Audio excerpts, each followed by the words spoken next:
God is dead, and we have killed him. In the last few decades, Christianity rates in the US and UK have declined, and I think, in a correlated manner, so has nihilism risen. In a seemingly paradoxical relationship, the more globalized society gets, the more frequently people question their very existence and the meaning and values behind it. Because people are materially comfortable, yet emotionally isolated. This has a number of side effects. One popular example from modern culture is the carcerous nature of 9-to-5 jobs, and the subsequent appeal of anyone selling a dream. But despite the recency of the shocking numbers and the modern value crisis, one man predicted it over a century ago. Get ready to learn the historical relationship between religion and meaning, the nihilistic tendencies of secularization in large societies, and how to create meaning and values for yourself.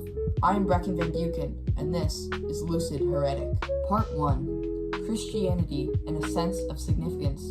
For thousands of years, Christianity has been a dominant world religion that has played a major role in global power, events, and, most importantly, society's perception of morality and meaning. From its humble origins in the Middle East, it has grown to influence many groups and individuals.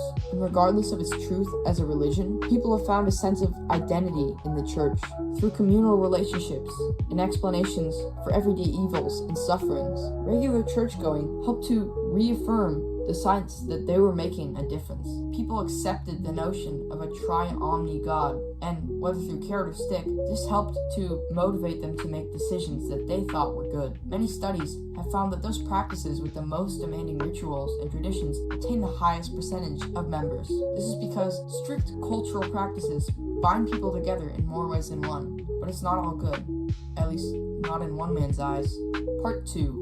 The Death of God. Friedrich Nietzsche, one of the most influential thinkers of the 19th century, and author of many thought-provoking novels, had a lot to say on this topic. Despite popular opinion, Nietzsche actually admired Christianity. He had such admiration for Jesus, and although he did not believe in his divinity, he was profoundly impacted by Jesus' unrelenting character, unwillingness to give into society, and acceptance of his suffering. He saw Jesus as an authoritative figure and leader and deserving of some praise, but he thought Jesus was the last true Christian. Nietzsche despised the further evolution of Christianity, much of which he saw as the fault of Paul, the disciple, while Jesus had promoted his values and rebelled against the confines of broader society. Paul and other subsequent Christians placed much more importance on the next life, relegating actions and everyday decisions to a distant second. While he saw Christianity as definitely still helping to define the value systems of the following centuries, Nietzsche saw this as the beginning of the end, slowly laying the foundations for a widespread outbreak of nihilism. And as time rolled on, Nietzsche was proven correct. Christianity began to decline, and modern secularization brought an abundance of people to cast off their old religions.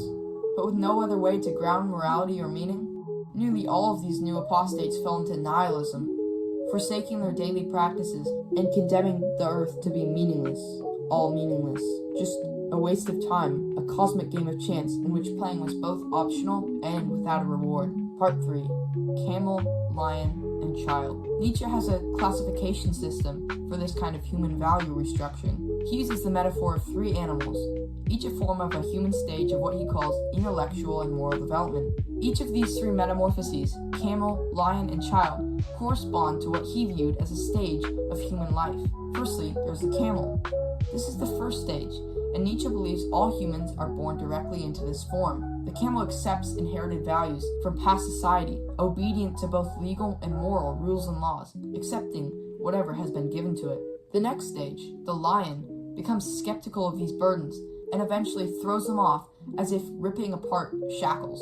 They destroy what was given to them from their ancestors or larger society, but do not know what to do from there. They often find themselves haunted by the remnants of what they used to hold dear. The last and third form is the child. This is the final, and for Nietzsche, the most desirable stage. A child has already gone through the camel and lion stages. They have already destroyed those burdens to which they are subjected by society, but they do not stop halfway. They start anew, creating their own value hierarchy and not to be held back in any way by those who disagree with them. This is Nietzsche's ideal, and although he sees the progression from camel to lion as atheism became more and more prevalent as a wonderful thing, he blames Christianity for subjugating all of its past prisoners to a life constantly looking over their shoulder to see their old Christian traditions following close behind. He argues that the significance placed upon the divine and things beyond this life cause people once dependent on the hope of a greater future to lose meaning within their time here on earth once they come to reject old world moral systems. This concept of slave morality, the idea that religions were created to celebrate virtues of the weak, things like pity and selflessness, shows up here, and he calls lions to rid themselves of their forced devotion to this concept, claiming that this form of slave morality, present in many religions, is simply a way of people coping with their daily pains and suffering. Part 4. Finding meaning in a meaningless life. Nietzsche was a nihilist, and thought that there was no objective moral standard in existence, especially not one regulated by an external omnipotent figure, but he did stress the difference between active and passive nihilism. Those who fell into the trap of becoming passive nihilists would be apathetic, too far along the path from religion to depend on God, but too weak to create values for themselves.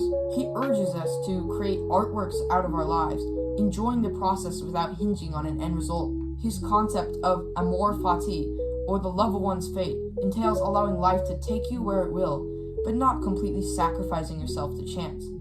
He proposes the idea that if a demon were to come up to us and tell us that we would relive the same life, same events, over and over again, we should rejoice, not curse the demon, finding solace in the idea that each repetition will bring an opportunity for a new experience, allowing instincts to help us find value in our emotions, things he finds valuable, like his famous will to power or sensual pleasure, things he's disgusted with religions for wrongly degrading. Overall, he sees life as a way to express your own meaning, work towards becoming the best, most intellectually and morally developed person that you can be, and enjoying every second. This has been Brecken Van Buchen, or Lucid Heretic.